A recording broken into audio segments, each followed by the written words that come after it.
Magandang hapon, magandang gabi at magandang umaga po sa inyong lahat. Welcome po ulit sa ating YouTube channel ng Friendly Talk TV.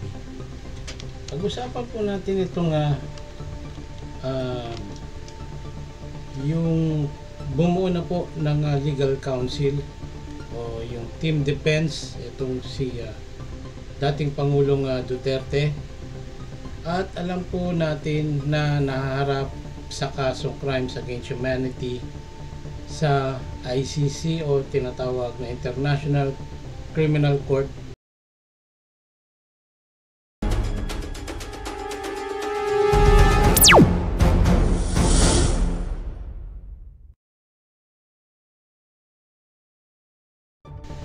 Kaugnay ng kanyang kampanya laban sa droga at upang ipagtanggol siya sa mga kasong ito ay bumuo po ang kanyang legal na koponan na pinangungunahan ng mga kilalang abogado.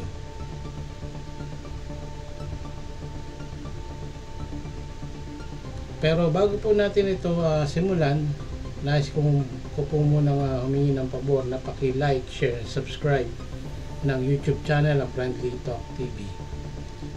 Ito pong topic na to ay ating bibigyan ng reaksyon at komento dahil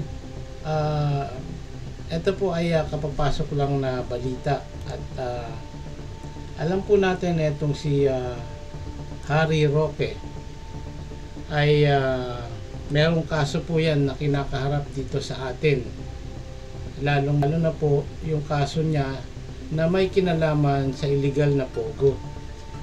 Ngunit ang nakakapagtaka ay nabigyan po siya o na-accredit po siya ng ICC bilang defense counsel o magiging abogado netong si Digong Duterte. Di ba po? At alam natin ito yung si Harry Roque ay isang pugante. At wanted po yan dito sa ating bansa. Dito po sa Balitang Bayan, yung article po ng Roque Medialdea British Council bubuo sa defense team ni ex-President Duterte. Alamin po natin kung bakit si Harry Roque ay nakakuha po o nabigyan ng accreditation ng ICC upang ipagtanggol itong si Duterte. Okay. So ayon kay Roque, kabilang sa mga magiging abogado po nila ni Duterte ay si dating Executive Secretary. Ito po yung kasama ni Duterte magmula Hong Kong pauwi ng Pilipinas at nang si Duterte ay i-serve ang warrant of arrest. Ito nga si yung kanyang executive secretary na si Salvador Medialdea ang sumama dito kay Duterte at hanggang ngayon po siya ay nanatili sa tabi ni Duterte. At ngayon po siya na rin po ang tumatayong primary legal counsel netong si Digong Duterte. Ngunit dahil po ang kailangan ng ICC at kailangan din ni Duterte ay yung may karanasan sa mga international law at dito sa ICC yung accredited. Bali itong si Medialdea ay naging kumbaga secondary na lang, secondary legal counsel at nag-hire po sila ng pinaka-primary at ito po yung si Nicholas, ano bang pangalan neto ni si Nicholas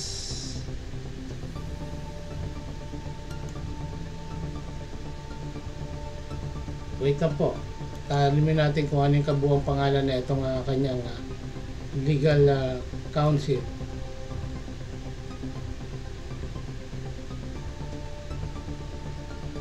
Nicholas Kaufman ang kanyang pangalan. Yan po ang magiging lead counsel ni Duterte upang siya ipagtanggol.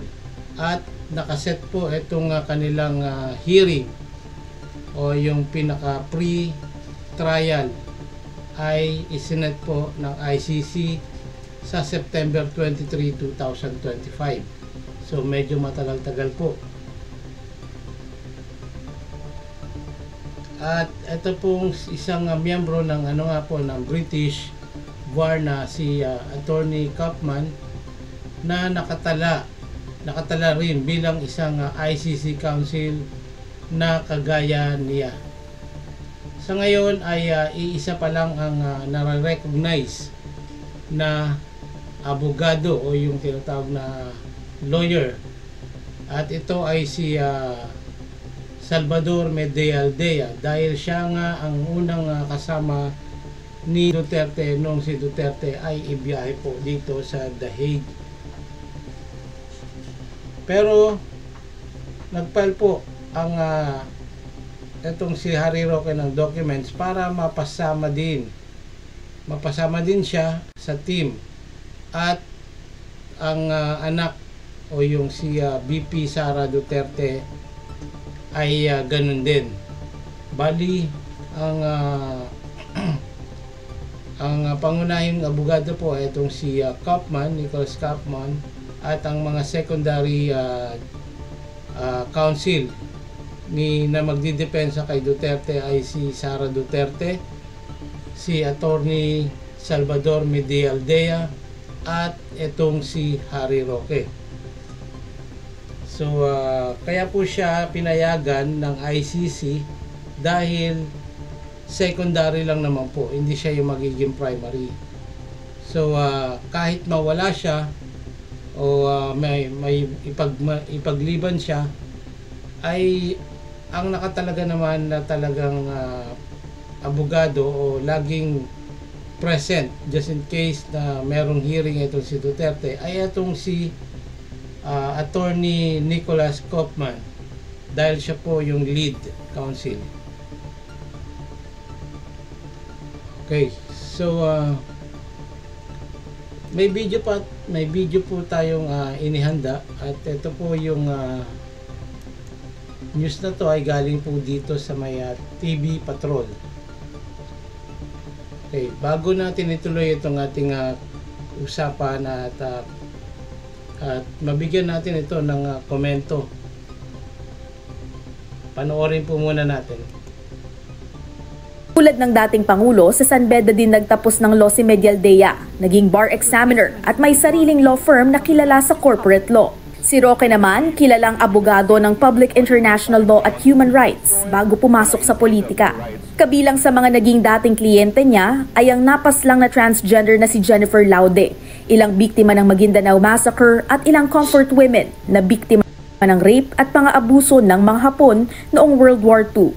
Ayon kay Sarmiento, hindi inaasahang pagbabawalan ng ICC si Roque na tumayo bilang abogado ng dating Pangulo kahit sangkot umano siya sa isang trafficking complaint laban sa isang pogo operator sa Pampanga. It does not affect his let's say capacity or skill or yung authority niya to represent former President Rodrigo Duterte. There's a risk of the possibility of the Philippine government requesting for his extradition back to the Philippines, because we have I believe the Philippines and the Netherlands have a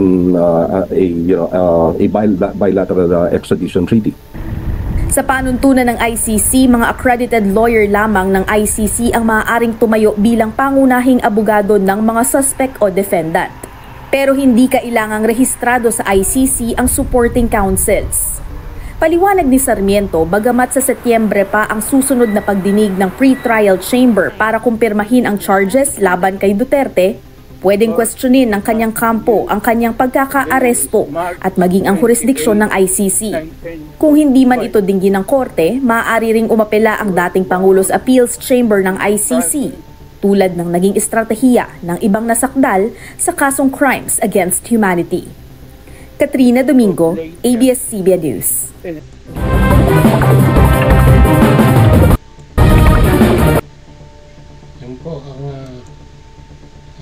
na galing po dito sa may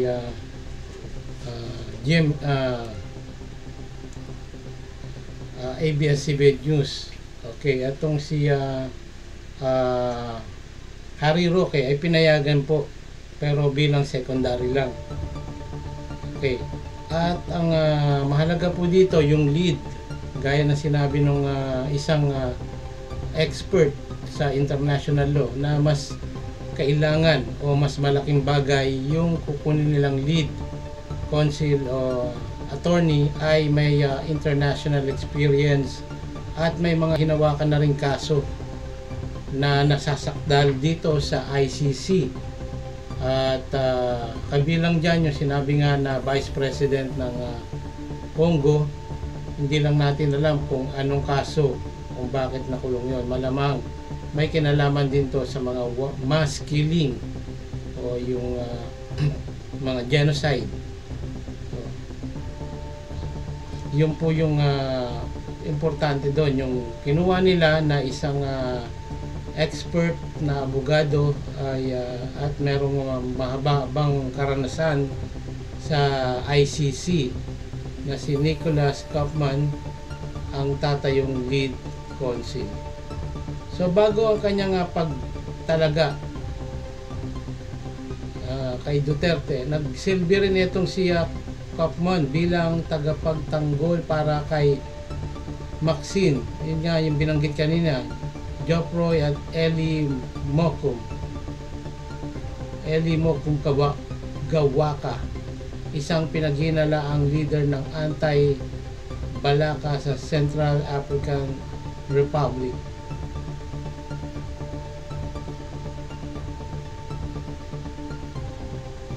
At itong ICC ang kanyang appointment dahil sa conflict of interest na may kaugnayan sa kanyang representasyon ng ibang kliyente. So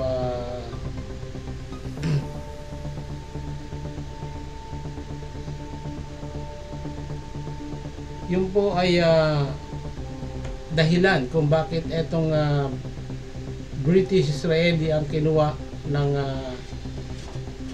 team ni Duterte para maging lead.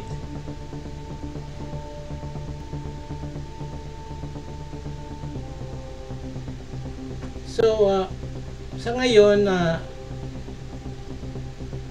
po yung list na to, ito na po siguro yung magiging final na kanilang team council ni Duterte.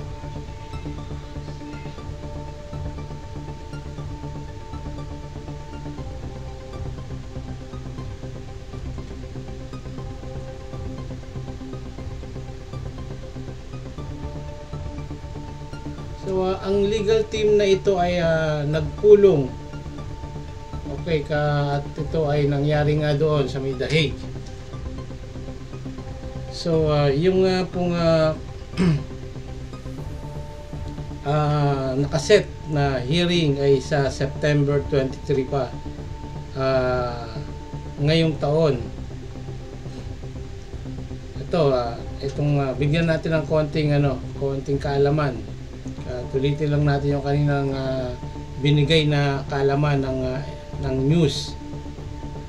Itong si Kaufman ay nag-aral ng law sa University of Cambridge at miyembro ng British Bar. Ang kanyang specialist ay kinabibilangan ng pandaigdigang batas kriminal, international law to, at supranational regulatory law at commercial arbitration. Bukod dito, siya rin ay isang legal public relations specialist na nakatuon sa international reputation management at crisis public relation. So mabigat-bigat ng itong lead counsel ni Duterte. Merong mataas na kalidad dahil sa kanyang mga achievement. So yun po ang komento rito na kailangan itong lead ng depensa kay Duterte ay kailangan nga may experience, may karanasan sa ICC, sa batas ng kasi magkaiba yan magkaiba daw ang batas ng international syempre at ng local na dito po sa atin mismo.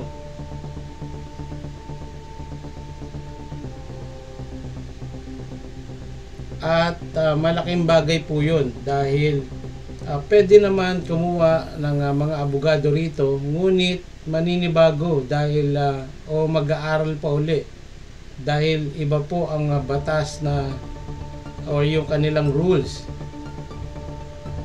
iba po kumpara dito sa atin.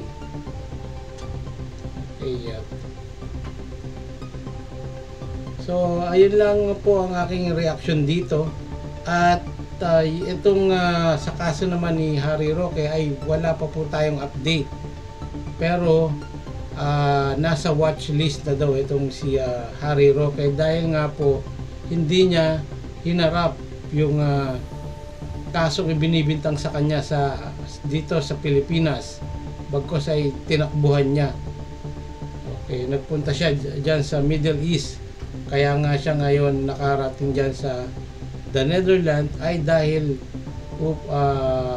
tulungan dahil kaalyado to ni Duterte, naging speaker ni Duterte nung panahon ng kanyang panunungkulan. So abangan na lang po natin kung ano ang mangyayari dito kay Harry Roque, kung magtutuloy-tuloy ba to bilang secondary counsel ni Duterte o siya ay dadamputin at iuuwi ng Interpol dito sa ating bansa. Ito po ay si Harry Roque sa mga kasong kanyang tinakbuhan dito sa ating bansa. So kung kayo ay mayroon din pong reaksyon at meron kayong ibang pananaw dito sa ating pinag-uusapan ngayon, comment down below na lamang po. At maraming salamat po muli sa inyong pakikinig. Hanggang sa muli po, paalam po at God bless to all.